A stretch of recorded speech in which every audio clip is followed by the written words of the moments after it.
Assalamualaikum warahmatullahi wabarakatuh. Selamat sore teman-teman semuanya. Kami dari kelompok 6 atas nama, silakan diklik.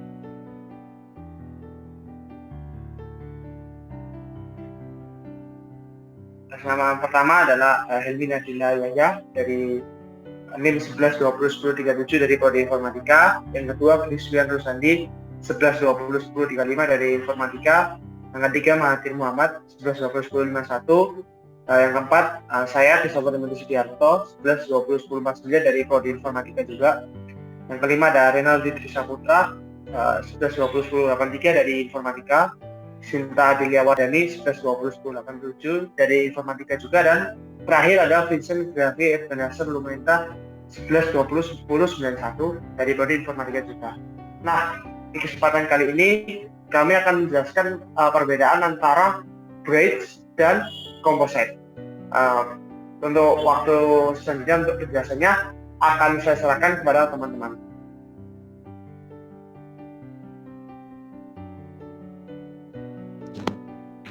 Baik, saya akan menjelaskan secara singkat mengenai apa itu composite pattern.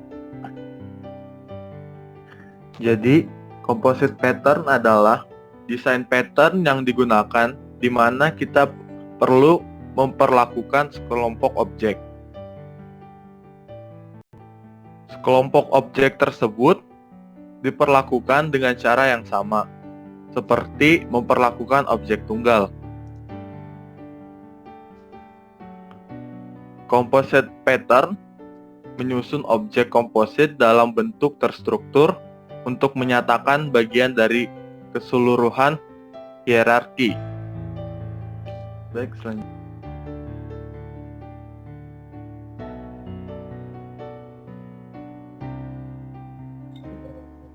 Contoh composite. Misalkan ada sebuah organisasi dalam suatu perusahaan. Organisasi tersebut disebut sebagai objek composite. Sedangkan CEO, manajer, dan karyawan disebut sebagai objek anggota dari composite tersebut.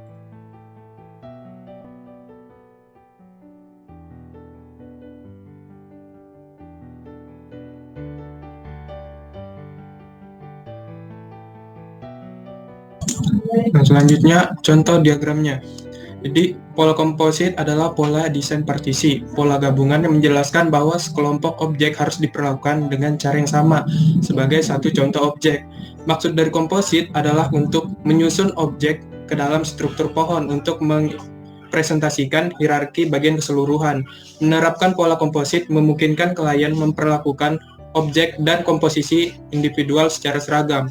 Komponen adalah abstraksi untuk semua komponen, termasuk komponen komposit, mendeklarasikan antarmuka untuk objek dalam komposisi opsional, mendefinisikan antarmuka untuk mengakses induk komponen dalam struktur rekursif, dan mengimplementasikannya jika sesuai. Lalu ada lib, mewakili objek lib dalam komposisi, mengimplementasikan semua metode komponen. Lalu ada composite, mewakili komponen komposit, komponen yang memiliki anak, lalu mengimplementasikan metode untuk memanipulasi anak-anak dan mengimplementasikan semua metode komponen untuk umumnya dengan mendeklarasikan keturunannya.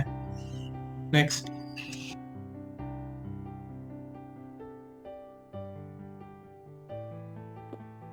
Baik, selanjutnya apa itu bridge pattern?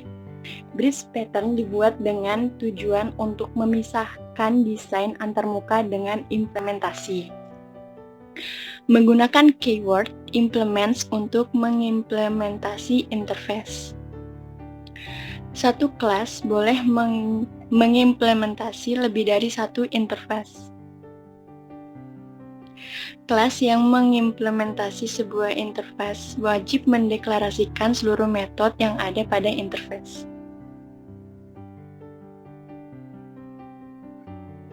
Oke, berikutnya adalah tujuan dari bridge pattern itu sendiri. Oke, yang pertama, tujuan dari pola ini adalah sebagai pola atau kontrak yang harus dipenuhi oleh kelas yang akan mengimplementasikan. Dan berikut kita akan melihat diagramnya.